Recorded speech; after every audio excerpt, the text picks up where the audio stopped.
All right. We are now recording. Welcome, guys. This is the first education session for Forge Finance. My name is Daniel.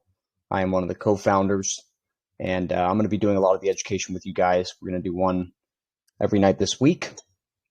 It's really important to me that you guys show up and you understand these core principles so that we can all work together and have a base understanding of how a small group of engaged and active people can explode a project using the strategies and methodologies that we're going to speak about. Okay, so the first thing, really quick, is if you guys haven't followed the Forge Finance page yet on Twitter, please hit the follow button, and then there's a little bell right here where you can turn on notifications. This will save the both of us a lot of headache. If you turn on notifications every time we post, you'll be notified, and you can just hop on there, like, comment, retweet. The way that we win big with a small group of people is if everybody's rowing together at the same time in the same direction. We can make big waves. Okay, this is especially important because we're not going to be doing a lot of marketing, especially in the beginning. We'll do it when the time is right, but we're not going to be doing a lot of marketing. Okay, so I need you guys to step up. If you haven't created a Twitter account, go create one. If you want to create a separate one for Forge instead of your personal, cool, I don't care. But I would really appreciate help from you guys on the little things. Okay, so we're going to talk about some basic kind of underpinning principles today. I'm going to take you guys through kind of this education loop this week where we'll build on some of these things. So some of the things we mentioned today, we're not going to deep dive in. What we want to do is just open some loops and plant some seeds so that you guys can understand the expectation of how things are going to be done in Forge and how we can win. Okay, a lot of these, I want to give credit to Nick Peterson and the Wolf Den. A lot of these principles I've adopted and had to go through transformation myself to understand over the course of the last year. And so I wanted to give credit where it's due, but it's important that you guys understand now, and so that you guys can grow into sophisticated investors. Not saying that you're not already, but people are starting from different areas. Okay, so let's talk about how and why people get wrecked in crypto. Okay, all right. So crypto has a ridiculous amount of upside. And with something that has as much upside as crypto, as long as you stay in the game, you're going to win.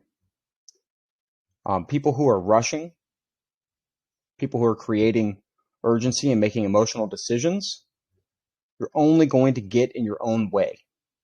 Okay, we already have an asymmetric and unfair advantage. Crypto is very early. DeFi, even earlier. The strategies that we're going to show you, less than 1% of people even know what they are or how to use them effectively. Okay, so there's some huge upside, asymmetric upside. Okay, so since your chance of winning is so huge, the focus should be primarily on not losing.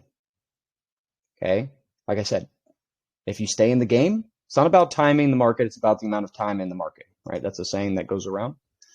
It's very true. If you're in crypto this early, the best way to win is to stop losing and wrecking yourself.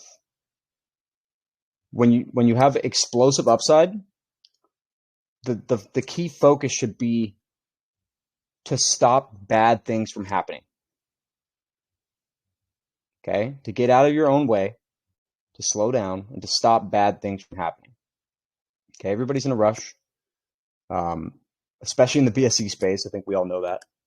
Everybody's trying to get rich quick and find the next moonshot. But there are better ways to leverage the crypto ecosystem to make money over longer time frames. And part of being able to do this effectively is to go through these perspective and frame shifts as an investor in order to inform behavior. Okay? So if you win by just staying in the game, then why do people keep choosing to lose? Okay, that's what you're doing when you're chasing moonshots. You might hit one every here and there, but the downside is you lose everything. The upside is, 100x or whatever. So the asymmetric risk, and we'll talk about this a little bit later, the asymmetric risk is on the wrong side. You are playing the wrong game, okay? And it's totally fine if you guys don't agree with me or the principles we talk about. That's totally fine. I'm just letting you know how we're going to act here and what the expectation is, okay? So the reason why people keep choosing to lose, why they keep choosing to perform this behavior is because they have undefined variables and short time frames, okay? The difference between intractable problems and solvable problems, okay? Without defining the variables that you can, people just continue to run around like chickens with their heads cut off and make emotional decisions based off of frequency of exposure to charts and to what they've previously learned or seen via influencers and all kinds of other crap. Okay, so the question is, what problem are you trying to solve? Are you trying to pay for a vacation in 6 months? Or are you paying student loans or your mortgage for your house off over an acceptable time frame, right? So the question is, if you continue doing what you're doing right now, can you, retire your wife or pay your mortgage off in an acceptable time frame? Is it going to take you 100 years? Well, if it is, based off of your current strategy, then that's not acceptable. We need to be able to take on a little bit more risk to solve that problem, right? But maybe getting $2 million or $2 or $3 million in 10 years helps you to do everything that you want to do in life. Okay, so without defining variables and extending your time frames, it's very, very difficult to discern how much risk to take or what other variables need to change. Have you ever tried to do a math problem where there's multiple variables that aren't solved for? It's not fun. Okay, I know some of you are taking calculus, and it's fucked up. So what do we do instead? Instead of defining the variables, because some of you guys have never even sat down and defined what it truly is that you want in life. Okay, and I hadn't for a long time either. So there's no I'm not down talking to anybody. I'm just spitting the facts. Okay, so what do? They try to push harder, or try to get more. Okay, we in the Wolf Den and in Forge, we want to bias closer over more. What are the things? What are the variables that we can change? What is the pathways that we can take that creates the most efficient path forward to get closer to what we want? Okay, so when you create a solvable problem, you define the variables that you can define, and then you use crypto to define and discern the path to achieve that. I hope that makes sense, everybody. Okay, if you need to, you can go back and there's going to be a replay, so you can go back and watch the replay. I'm not going to get super deep into this stuff. I'm just going to open some loops, plant some seeds, okay? So the most important lever in crypto, okay, this is what most projects get wrong, okay, or get right, whatever the hell you want to call it. Okay, the most important lever in crypto is not call channels or trending on CMC or trending on DEX tools or any of that crap. Okay, the most important thing that you can leverage in a project, especially in the BSC space or in DeFi, is human behavior. Education. Teaching people how to think that informs more educated behavior. Okay? And that's why we're doing these sessions. That's why I'm taking time out of my day every day for the next week and probably the next couple weeks. There will be a lot. Okay, but I'm taking time because I want to curate this group of people who are here and who care to understand how a small group of us, not everybody in here has to play along, okay? A small group of us doing the right things and focusing on the correct levers and rowing together in the same direction at the same time can make a huge impact, okay? So let's open some loops. Let's plant some seeds. I'm going to try not to go off on tangents. I have a tendency to do that. Excuse me. So let's get into it. All right. So the notable like underpinnings or cornerstones of succeeding in crypto. Okay. Hopelessness and undefined problems, emotions and urgency, the human condition. This is what we were just kind of talking about: erratic versus informed behavior. Okay. The violation of personal and economic principles. So this is macro beliefs and micro strategy. We're going to talk a lot about this moving forward. I'm not going to talk a ton about it today. I'll have some videos and content made individually for these things to kind of deep dive into them so you guys can really understand. Frequency of exposure, okay, and how that affects us emotionally, and being on the wrong side of asymmetric risk, okay?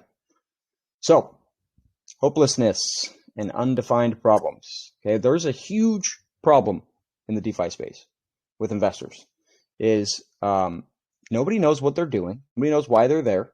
Everybody's there to make more money, and everybody acts completely helpless. Okay, you drop into a channel, and we're all guilty of this. That's fine, but we're not going to encourage learned helplessness here. In fact, you might get reamed a little bit, and that's just understand. If I do that, I'm not speaking just to you. I'm speaking to the entire collective to get ahead of it, so that other people know that kind of behavior is inappropriate. Okay, so if you're not coachable, if you can't take that kind of feedback, this probably is not going to be the type of group for you. So it's really important to not take that personally if that happens. Okay, so we talked a little bit about this before, more versus closer, right? Now, it's really hard to discern, like, if you're getting closer, if you don't have a defined problem, okay, a solvable problem is how the Wolf Den coins it, okay? So the solvable problem, and again, we'll get granular on this stuff later on, but solvable problem is essentially a financial solution that is a means to closing the gap from where you are to where you want to be and getting the things that you really want out of life. It is not just a financial number. If you're playing the game and setting up your solvable equation as, $10 million in 10 years or whatever, okay, you are missing the point. The point is to get closer to what you really want. If you do not define that, what you really want, then you don't have a possible pathway to get there. Okay, we can't back into the appropriate strategy with the appropriate risk tolerance if we don't know where you want to go, right? If you open up your Google Maps and you don't put in a point A and a point B, it cannot give you directions to get to where you want to go. Okay, so just understand that the biggest thing that we're going to help people understand here is that they need to create a solvable problem in order to inform behavior and discern the most efficient path forward. Okay, that is the biggest underpinning. This will help you do the right things. Okay, this is the foundation. All right, emotions and urgency, FOMO, all that good stuff. Okay, the human condition. We are emotional beings. Okay, I think most of you probably know that. But what's missed in crypto is that everybody's trying to trade. Everybody's trying to hit the next moonshot because it's exciting. But the most important thing that you can do is to stop rushing. Stop clicking buttons when things won't go through. Stop jumping into things. Stop transferring huge amounts of money without doing a one token test first. Nothing is urgent. Stop acting with so much urgency. Okay? When you extend your time frames, it becomes much easier for you to relax and make more educated decisions. Okay, so erratic behavior is emotional behavior. Informed behavior is knowing which path to take because you've defined the variables, right? Okay, so we'll get a little more granular on those things later on. This is a big one, okay? Violating your personal and economic principles. Put that in there. Principles, okay? This is something that's really, really big as far as informing behavior, okay? If you don't know what your macro belief is, then it's going to be hard for you to inform your behavior to achieve your solvable problem using crypto, okay? So your macro belief is what you want more of. Okay, what do you want the most of? Do you want more US dollars so you can pay off your student loans? Do you want more crypto because you don't like the way the US dollar is going with inflation and government control and shitty bank interest rates? Whatever your macro belief is, that's going to help you understand what it is that you're trying to accumulate the most of. Your macro belief could be forge. Okay, I wouldn't jump the gun on this because we need to have proof of concept. We need to have proof that people will treat the asset in the way it's designed to be used. So I wouldn't make your macro belief forge yet. If you want to later on, totally fine. But most of your macro beliefs are probably going to be US dollars because you guys are trying to make money in crypto to use those dollars to do things in the real world. Okay, you're playing a finite game. Some of us are playing an infinite game. My macro belief is not US dollars. My macro belief is Guardian. And I'll digress on that later on. But just understand that if your macro belief is Bitcoin and you are trading Bitcoin, okay, you're trying to time the market, you're selling, trying to sell the top and buy back in at the bottom to maximize return. Okay, that is a micro strategy that is diametrically opposed to your macro belief. If your macro belief is I want more Bitcoin, selling Bitcoin in any way, shape, or form is a micro strategy that's diametrically opposed to what you really want. Okay, so it does not make sense. So it informs behavior. If I want more Bitcoin, then I should not be selling Bitcoin at any point in time. Okay, if my macro belief is that Bitcoin will trade at $100,000 someday, then I should not care what the current price of Bitcoin is. Okay, if it's below 100,000 and I believe that it's going to trade at 100,000, I'm not going to be a greedy asshole. I'm just going to put a recurring buy on every day for like $50 or $100, whatever. Okay, and I'm not going to look at it. I'm not going to look at the Bitcoin chart all day and stress through the emotional frequency of exposure, which we'll talk about in a second. But just understand that once you have these things set up and you understand what your macro belief is, you can back into the appropriate strategy to create certainty in the path to achieve your goal, okay, using your macro belief. So we'll talk a lot about these later on. Okay, frequency of exposure is a really big one as well. We'll do some trainings on this and talk about humans being humans and all that good shit. Okay, so frequency of exposure, kind of exactly what it sounds like. Okay,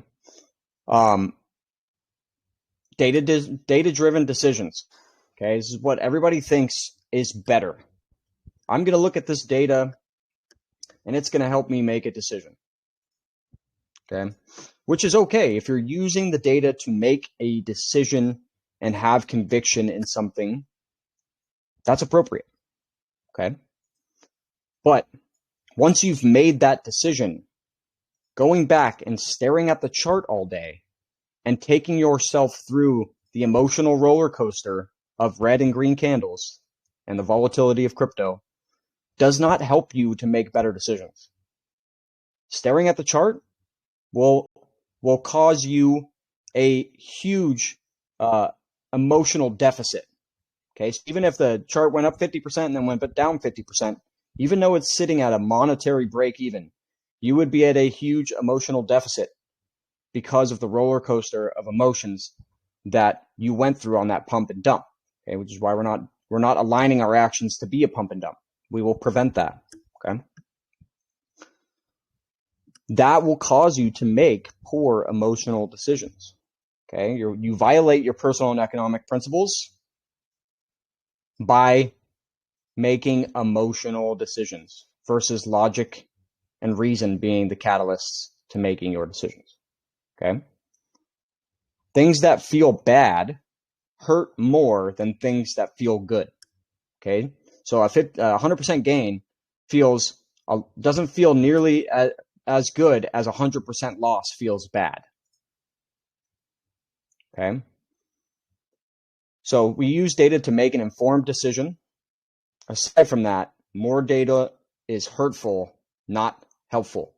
Okay, so we will not have a chart staring party. Okay, the price, and I'll explain this in some later trainings this week, but the price will not matter. You will not have to stare at the chart. When you make the asset that you're investing in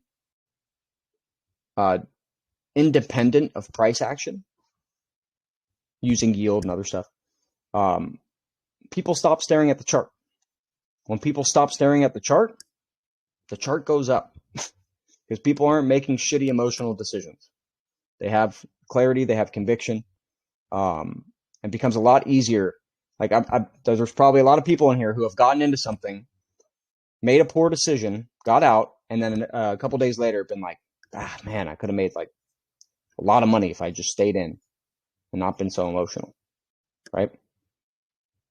I'm sure we've all been there. I've certainly been there. So I'm assuming you guys have too.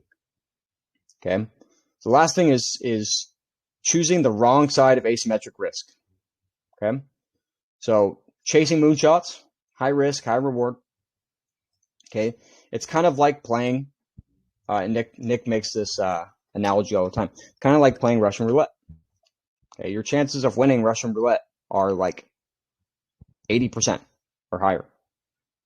Okay. But the downside is so huge. You know, you die if you lose. The downside is so huge that it's not worth playing the game. If someone said, hey, I'm going to give you $1 million if you win this game of Russian roulette, here's your chances of winning.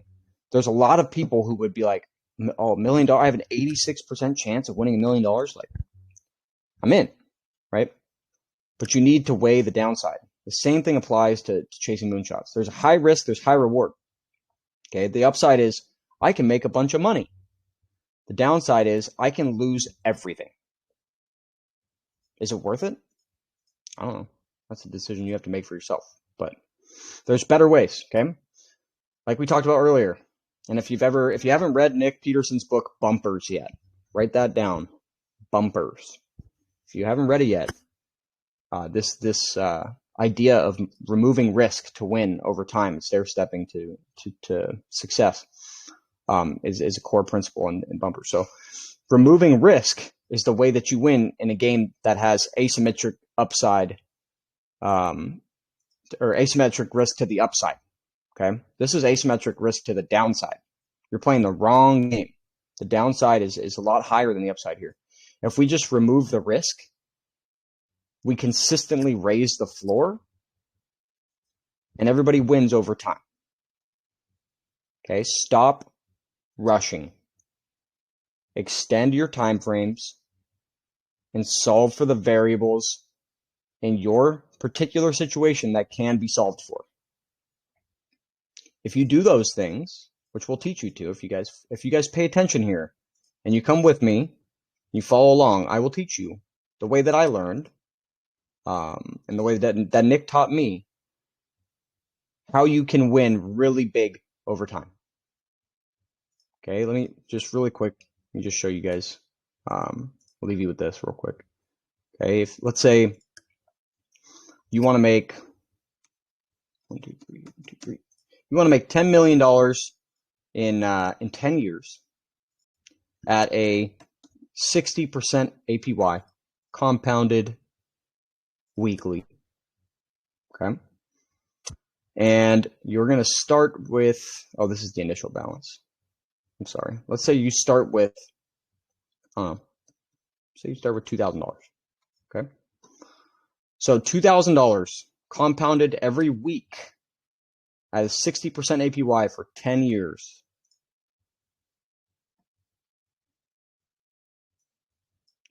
Gets you $750,000. Okay.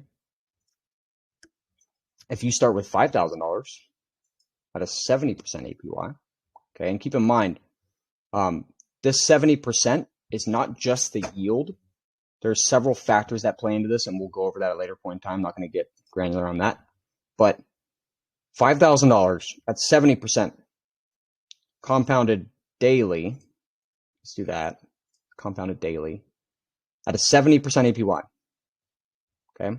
That's $5.4 million for clicking buttons and not blowing yourself up. Okay. So when I tell you guys that the best way to win is to stop losing and stop wrecking yourself chasing fucking meme coins and shit that's trending on DEX tools, this is what I mean. Okay? This would solve a lot of your guys' problems. Maybe not all of them. I don't know what your solvable problem is. It's not my job to discern that, but this would solve a lot of problems, even over a longer time preference, like 10 years. Okay? So just to leave you guys with something, understand that the time frames in this project are long. Okay? This is not a get-rich-quick scheme. You can probably make a lot of money. Okay? The last project that did this effectively, who Forge Finance is actually inspired after, Nick created this ecosystem, and we'll talk a little bit more about the ecosystem in some following videos. But Guardian is the token that we are modeling after, and it is the token that we have a direct buyback function for in our tokenomics. Okay. You don't need to collapse time in moonshots. Okay. You might think you need to, but you don't. Because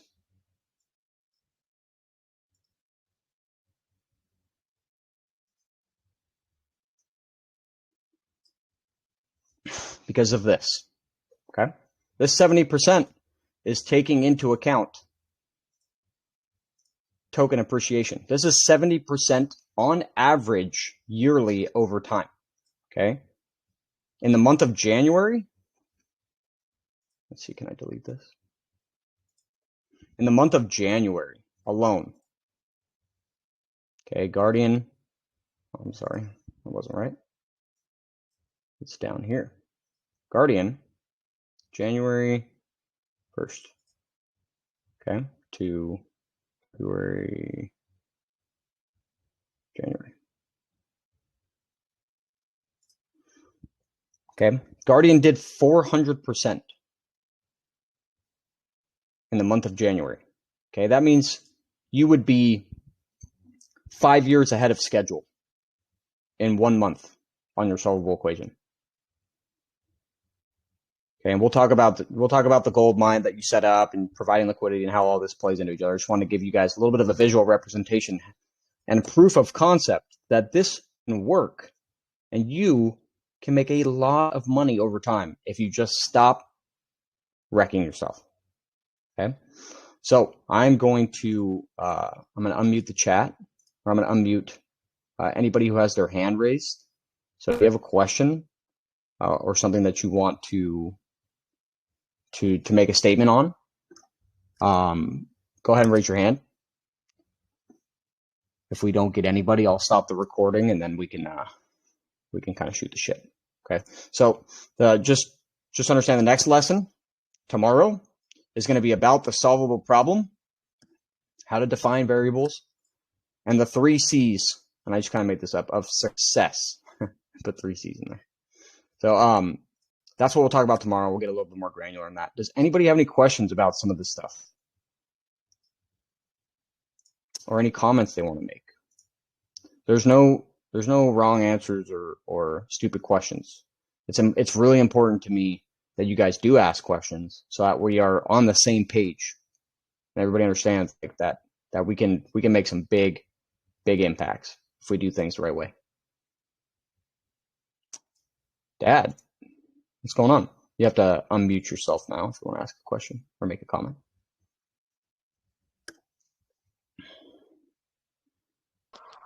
Never mind, Daniel. Okay. Yeah. Okay, cool. So I'm gonna stop the recording. Thanks for coming, guys. Hold on one sec.